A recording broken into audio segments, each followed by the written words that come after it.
எங்கள் வீட்டில் வந்து ஒரு சின்ன சின்ன கன்ஸ்ட்ரக்ஷன் ஒர்க் வந்து கொஞ்சம் அப்படியே நடந்துகிட்டு இருந்தது. சரி ஆளுங்கள்லாம் வேலை செய்கிறாங்களா போய் பார்க்கலான்னு சொல்லிட்டு அப்படியே போயிருந்தேன். சரி கொஞ்ச நேரம் ஆனோன்னே டீ டைம் வந்துருச்சு. சரி வாங்கண்ணா டீ சாப்பிட போகலாம் அப்படின்னா. உடனே அவர் சொன்னார், பக்கத்தில் ஒரு பாட்டி கடை இருக்குது, போய் டீ வாங்கிட்டு வாங்க அப்படின்னாரு. சரி நான் போனேன். போய் பார்த்தோன்னே ஆச்சரியம். ஒரு வயசான அம்மா வந்து இந்த டீ ஆற்றிக்கிட்டு அதோட சுறுசுறுப்பு இதெல்லாம் பார்க்குறதுக்கு எனக்கு ஒரே ஆச்சரியமாக இருந்தது. சரின்னு விசாரிக்கிறப்ப தான் அந்த அம்மா சொல்லிச்சு, 75 வயசு.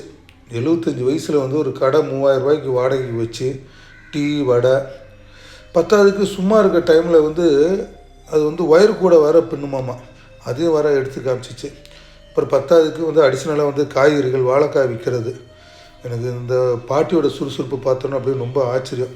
சரின்னு சொல்லிட்டு அங்கேருந்து டீலாம் வாங்கி லேபருக்கெலாம் கொடுத்துட்டு சரின்னு சொல்லிட்டு அங்கேருந்து அப்படியே வீடு கிளம்பிட்டேன்.